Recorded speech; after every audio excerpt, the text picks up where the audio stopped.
Navodaya plus times पर आपका एक बार फिर से स्वागत है। इस वक्त जो है हम लोग बुंदेलखंड की ऐसी धरा पर बैठे हुए हैं। ललितपुर जनपद का एक नगर है तालबेहट। तालबेहट में एक अनोखा प्रयास किया जा रहा है और वो प्रयास पूरे देश में जो है इतिहास रचने जा रहा है। जल कथा का आयोजन किया गया है। जल सहेली फाउंडेशन के डायरेक्टर यहाँ मौजूद हैं।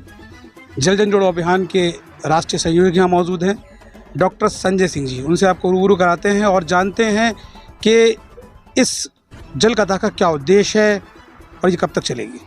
सर, जल कथा का मूलतः उद्देश्य जो है वो जल के प्रति जन की जागरूकता है, जल साक्षरता को बढ़ाना और जल के प्रति जो महत्वपूर्ण उद्देश्य है वो जल के प्रति लोगों में आस्था पैदा करना। हाल के वर्षों में जल के प्रति हमारी आस्था कम हुई है और हमने पानी के दुरुपयोग के प्रति ज़्यादा सोचा है, दुरुपयोग ज़्यादा कर रहे हैं। बल्कि अगर हम देखें, वैदिक काल से हमारे यहाँ जल के प्रति एक गहरी आस्था रही थी और गहरी आस्था के साथ ही साथ हम सब के मन में हमेशा ये रहा कि हम जीवन में जब आते हैं तब जल के साथ, अंत तक जब जाते हैं तब जल के साथ। तो जल के संरक्षण के लिए बहुत आयामों में लोग प्रयास करते थे। आपाधापी की इस दौड़ में लोगों ने धीरे धीरे जल के प्रति लोगों में अनादर बढ़ा है और जिसका प्रभाव यह है कि जल हमसे दूर जा रहा है और भारत एक जल संकट के मुहाने पे खड़ा है। दुनिया का सबसे बड़ा देश जहां प्रति व्यक्ति जल की उपलब्धता घट रही है, वहीं दूसरी तरफ हम कई तरह के खेती में अन्न उपजाने से लेके मानव जीवन और हमारे जितने भी आर्थिक गतिविधियां हैं वो जल पर आधारित हैं। इसलिए सनातन में जल के प्रति जो आस्था है, उसी आस्था के बढ़ोतरी के लिए, उस आस्था के मूल्यों को पुनर्स्थापित करने के लिए जल कथा का आयोजन किया जा रहा है। मैं देख रहा था, अभी मेरी साधु जी से मेरी बात हो रही थी, ये जो यहाँ पर कथावाचक हैं, उन्होंने कहा कि ये इतिहास रचा जा रहा है क्योंकि ये पहली जल कथा है भारत के अंदर जिसकी शुरुआत जो है बुंदेलखंड की सरजमीन से की जा रही है, तालबेहट की सरजमीन से की जा रही है। और कहाँ कहाँ से जो है जल सहेलियाँ यहाँ एकत्रित हुई। यहाँ पर ये जल सहेलियों का एक बड़ा सैलाब है जो यहाँ पर आया है और ये एक सैलाब जो है वो मूल रूप से उत्तर प्रदेश के कई ज़िलों से जो है यहाँ बड़ी संख्या में एटा, जालौन, झांसी, ललितपुर, मध्य प्रदेश के निवाड़ी, टीकमगढ़, छतरपुर सभी जगह से लोग बड़ी संख्या में यहाँ उपस्थित हुए हैं और इन सब के उपस्थित होने के कारण ही आज हम ये कह सकते हैं कि सिर्फ ये तालबेहट की कथा नहीं, पूरे देश के लोग इस कथा के बारे में जान रहे हैं, समझ रहे हैं, उनके सबके मन में कौतूहल है और इस कथा के आगे चल के भारत भर में इस तरह की जल कथाओं का आयोजन शुभारंभ होगा। ये पहली कथा है, लेकिन इसके बाद में हमारा ऐसा विश्वास है कि गांव-गांव में जल कथाएं होंगी और लोग अपने तालाब, नदी, पोखरों को बचाएंगे। लगातार जो है अभी जल यात्रा आपने की बुंदेलखंड में और वो काफ़ी लंबी यात्रा थी जिसकी शुरुआत जो है ओरछा की सरजमीन से आपने की थी, राम राजा सरकार से उसकी शुरुआत की और जो है छतरपुर में जो है जटाशंकर जो धाम है वहाँ पर जाके उसका समापन हुआ। कई केंद्रीय मंत्री और जो है कई राजनीतिक देखा जाए तो एक समावेश था, सामाजिक लोग भी उसमें मौजूद थे। लगातार ये आपाधापी जो है लगातार एक भागीरथी प्रयास कर रहे हैं, लगातार जल सहेलियों के साथ प्रयास कर रहे हैं। शरीर में थकावट या फिर मन में कोई मतलब थकावट नहीं होती आपकी, जो है लगातार आप प्रयास करते रहते हैं। निश्चित तौर से अब एक जीवन पानी के लिए समर्पित है और जब किसी चीज़ के समर्पण की कोई सीमा नहीं होती और जब व्यक्ति किसी चीज़ के लिए समर्पित हो जाता है तो उसके जीवन में थकान, निराशा, हताशा ये सब विषय गौड़ हो जाते हैं और वो एक तरह से जिसको कहा जाए कि वो फिर उस विषय के साथ जीने लगता है। तो मैंने भी अब पानी के साथ जीना शुरू कर दिया है और उस जीने का जो उत्साह है वो हमें आगे बढ़ने का हौसला देता है। एक अंतिम सवाल मैं आपसे करना चाहूँगा कि इस कार्यक्रम को, पूरे कार्यक्रम को लेकर, इस जल कथा को लेकर एक शब्दों में अगर कहा जाए कोई संदेश जो है आप देना चाहेंगे आम जनमानस को पानी के लिए, तो क्या अपना अंतरात्मा से क्या आप क्या कहना चाहते हैं? हाँ, मैं अंतरात्मा से एक शब्द में, अगर एक लाइन में कहें तो हम सिर्फ इतना ही कह सकते हैं कि भारत के भविष्य के लिए भारत को पानीदार रहना ज़रूरी है। बता दें। नहीं, मैं उनका एक फ्लावर हूँ, मतलब फ्लावर हूँ बापू का। हाँ, और एक तालबेट की धरती पर विश्व में पहली बार जल कथा हुई है और हमें भी इस जल कथा में एक भगवत चर्चा का एक मौका मिला। वो मेरा भाग्य नहीं है, बहुत बड़ा सौभाग्य है। अपने जीवन में जो श्वासा अनमोल है, इसी प्रकार पानी की एक एक बूंद भी अपने लिए अनमोल है। इसीलिए इस बुंदेलखंड में शायद पानी की बहुत बड़ी विडंबना है, इसलिए यहाँ के सब पदाधिकारियों ने ये जल कथा का आयोजन रखा गया। जी बिल्कुल, मैं रामचरितमानस का वक्ता हूँ और आज 2014 से मैंने कथा आरंभ की थी। अभी तक मैं 80 कथा कर चुका हूँ, लेकिन संगीत लय ताल के साथ ही सदगुरु की कृपा से मैं केवल मानस पे ही ज़्यादा बोलता हूँ। दीदी इतनी प्यारी जो है कथा आप कर रही हैं और ये देश की पहली कथा है और देखा जाए तो इतिहास रचने के लिए आप जा रही हैं, क्योंकि ये सभी को विख्यात है, बताया जा रहा है कि ये देश की जो है पहली जल कथा है और उसको सुनाने का जो है सौभाग्य आपको प्राप्त हो। क्या कहना चाहेंगे आप? सबसे पहले तो जय गंगा मैया, हर हर महादेव। भगवती की कृपा है जो मुझे ये परम सौभाग्य मिला है हजारिया महादेव मंदिर तालबेट में, और ये विश्व की पहली ऐसी कथा है जो कि जल कथा के रूप में आई है, यानी गंगा मैया के रूप में आई है, सबका कल्याण करने के लिए आई है। मैया का असीम कृपा है। मैं माँ त्रिपुर सुंदरी की साधिका हूँ, मैं साधना करती हूँ, तो मैया का आदेश हुआ और मुझे ये सौभाग्य मिला, ये बहुत बड़ा है। बुंदेलखंड की सरजमीन पे आप जो है ये कथा कर रही हैं और पूरे देश को ये एक संदेश जाएगा, क्या कहना चाहेंगी? यहाँ पावन धरातल है ये एक ऐसा पावन धरातल है, यहाँ के प्रत्येक व्यक्ति उस गंगा की तरह पवित्र हैं। उनको बहुत बहुत सारा आशीर्वाद और बहुत सारी शुभकामनाएं। इतना बड़ा संकल्प लेकर के वो चल रही हैं, इतना बड़ा संकल्प, मतलब पूरे विश्व के लिए यहाँ से शुरुआत हुआ है। संजय भैया को बहुत बहुत धन्यवाद दूंगी। यहाँ के जितने भी कार्यकर्ता हैं, चाहे वो झाड़ू लगाने वाले भी हों, वो साफ सफाई वाले भी हों, उनको बहुत सारा आशीर्वाद। उनके पहले इस कार्यक्रम के लिए वो साक्षी बनेंगे इतिहास में कि किसी ने जल कथा के लिए पूरा अपना अस्तित्व, संस्कार सब उन्होंने स्थापित कर दिया। इस महादेव के मंदिर से सबसे पवित्र और पावन जलधारा है ये, उनको नमन मेरा। के लिए क्या कहेंगे जो सुबह सुबह आती हैं? बहुत प्यारी, को स्वच्छ कर रही हैं, बहुत प्यारी। ये मात्र शक्तियाँ ही शक्ति है। अगर शक्ति न होती तो हम सब कहाँ होते, आप या हम सब कहाँ होते। उनको मैं बहुत सारा आशीर्वाद देना चाहती हूँ और मैं बहुत सारी शुभकामनाएं देना चाहती हूँ, और मैं चाहती हूँ कि वो सदा सदा ऐसे ही सब संस्कारों को जीवित रखें, विश्व को जीवित रखें। उन्हीं का अधिकार है। कल की कथा क्या रहेगी? कल की कथा वरुण कथा रहेगी, नीर नारायण की कथा रहेगी। वरुण पुराण में है, वरुण पुराण साक्षात जल ही है, जल की ही कथा है। और रही सिर्फ एक लाइन में मैं कहना चाहूँगी कि अगर जल नहीं है तो आपका जीवन नहीं है। टाइम्स में आपका स्वागत है। इस वक्त जो है हम लोग तालबेट की जो है नगरी में खड़ी हुए हैं और देश की पहली जो है जल कथा यहाँ हो रही है। नगर के यहाँ जो अध्यक्ष यहाँ मौजूद हैं, चेयरमैन साहब, उनसे आपको रूबरू कराते हैं। चेयरमैन साहब, इतना प्यारा काम जो है तालबेट की नगरी में हो रहा है, एक जो है मिसाल कायम कर दिया आप लोगों ने, क्या कहना चाहेंगे आप उस सुंदर कार्यक्रम के बारे में? धन्यवाद भाई साहब। हजारिया महादेव सरकार के प्रणांग में आज तीसरा दिन है जी। इस भव्य और दिव्य कथा जो जल कथा जो हो रही है, इसमें हमारे बड़े भाई संजय भाई साहब, हमारे साथी अनुपम लिटोरिया जी, दीपक गोस्वामी जी, शिवम रजक जी, हमारे साहू समाज के अध्यक्ष अरविंद साहू जी, सभी लोग, पूरी हमारी कोर टीम और पूरे परमार्थ के सभी भाइयों ने इतनी मेहनत की। आज आपको इस मेहनत का रंग दिख रहा है जी। और यह कथा देश की सबसे पहली कथा है और एक तालबेट से यह कथा शुरू हो रही है।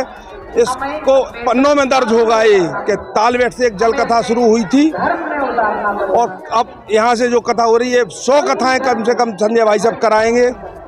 अब हम आपको जो है एक और शख्सियत से रूबरू कराएंगे जिन्होंने इस रुद्राक्ष के बीज की जो शुरुआत की है, जल जो है कथा की शुरुआत की है, उनसे आपको रूबरू कराते हैं। यहाँ मौजूद है लडोरिया जी से आपको मुलाकात कराते हैं। जी, क्या कहना चाहेंगे इतना इस सुंदर कार्यक्रम के बारे में? सबसे पहले तो आपके चैनल नवोदय प्लस का धन्यवाद प्रेषित करूंगा।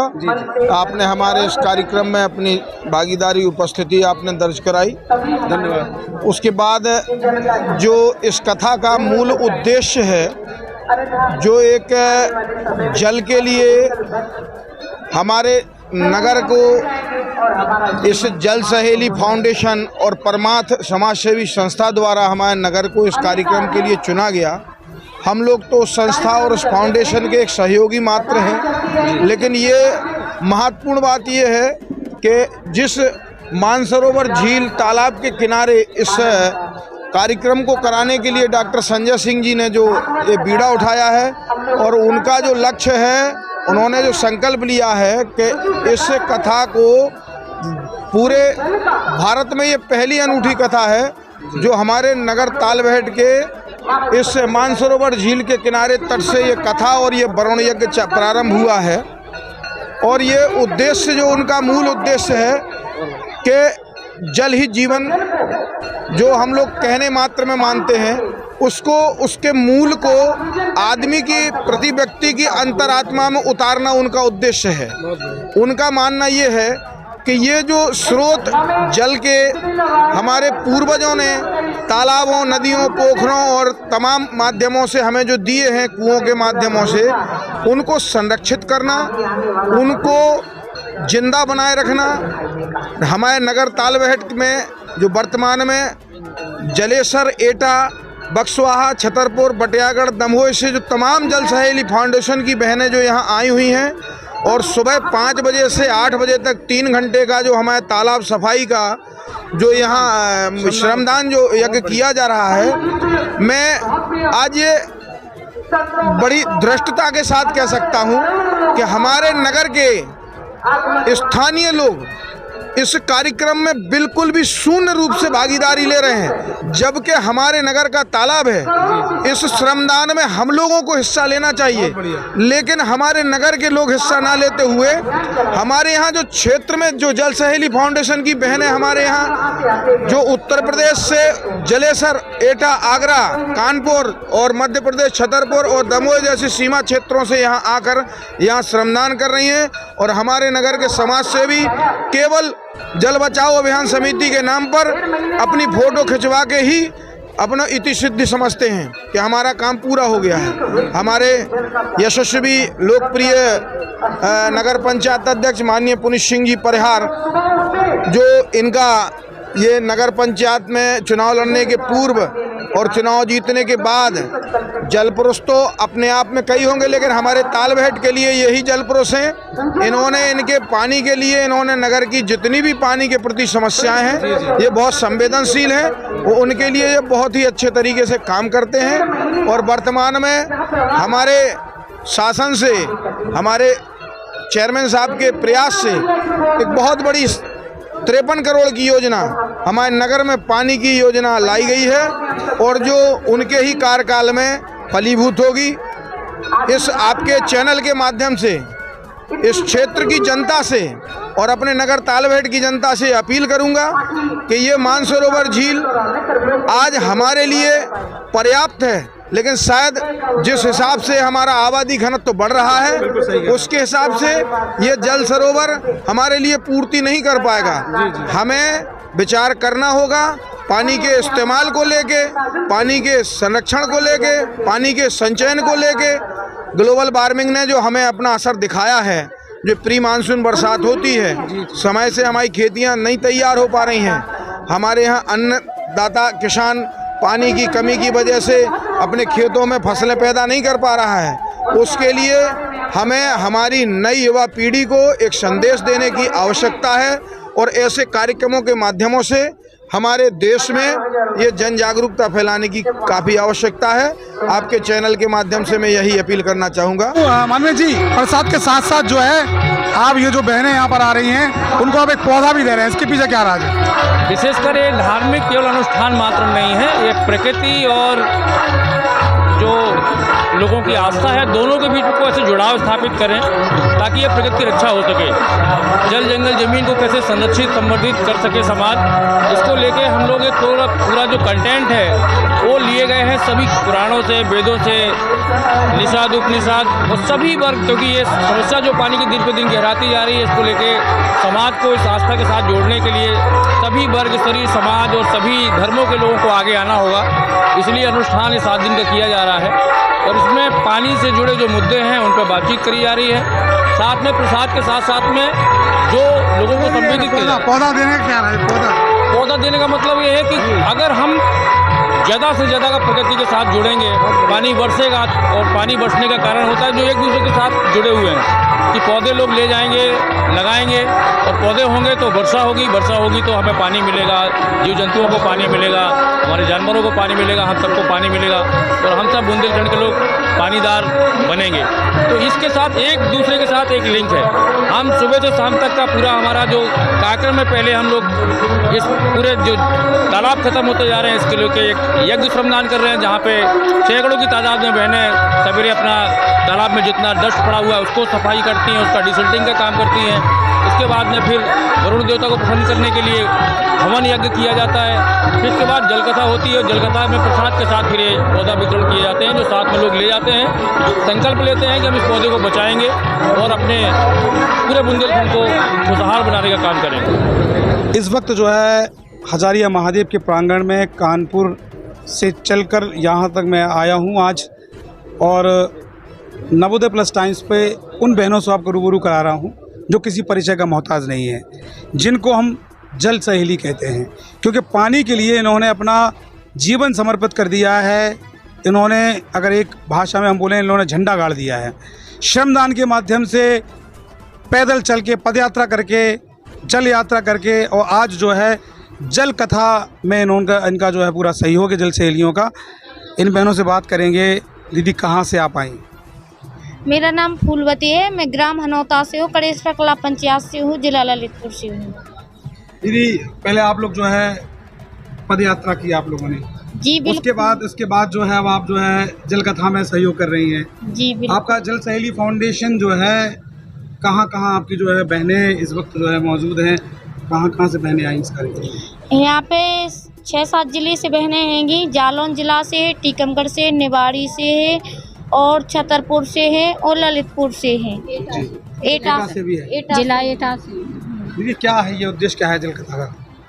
इस कथा का जैसे हमने जल यात्रा निकाली थी, तो जल यात्रा महिलाओं को मतलब समाज के लिए जागरूक, पानी के ऊपर जागरूकता के लिए भी, और पानी का जल संरक्षण के कैसे करना है, कितना महत्व है, ऐसी जो जल कथा भी है, जल कथा भी हमने इसी माध्यम से रखी है कि जो पानी ज़्यादा व्यर्थ कर रहे हैं तो उसको जल के बारे में कथा के माध्यम से सुने कि कहाँ से कैसी प्रकट हुई थी, उसी माध्यम से सुने, मतलब हम लोगों ने रखी है कि पानी का महत्व समझे और पानी अपने लाने कितना अनमोल है। तो इसी माध्यम से कि जागरूकता हो और पानी का जल संरक्षण अच्छे से करें, अच्छे से रोकें और पर्यावरण अपना भी बचा के रखें। इसी कारण हम और ने एक यात्रा के दौरान एक जल कथा भी रखी कि जहाँ तक पानी का जल संरक्षण अच्छे से होने लगे। डॉक्टर संजय सिंह के साथ कंधे से कंधा मिलाकर आप लोग चल रही हैं। लगातार जो है कई वर्षों का ये प्रयास है कि आज आप किसी परिचय का मोहताज नहीं हैं। देश के प्रधानमंत्री जी भी जो है आपके अपने संवाद में, अपनी मन की बात में आपकी बात करते हैं। राष्ट्रपति जी ने भी जो है आप लोगों को सम्मानित किया है और लगातार आप जो है इतने प्यारे प्रयास कर रही हैं। ये प्रेरणा आपको कहाँ से मिली?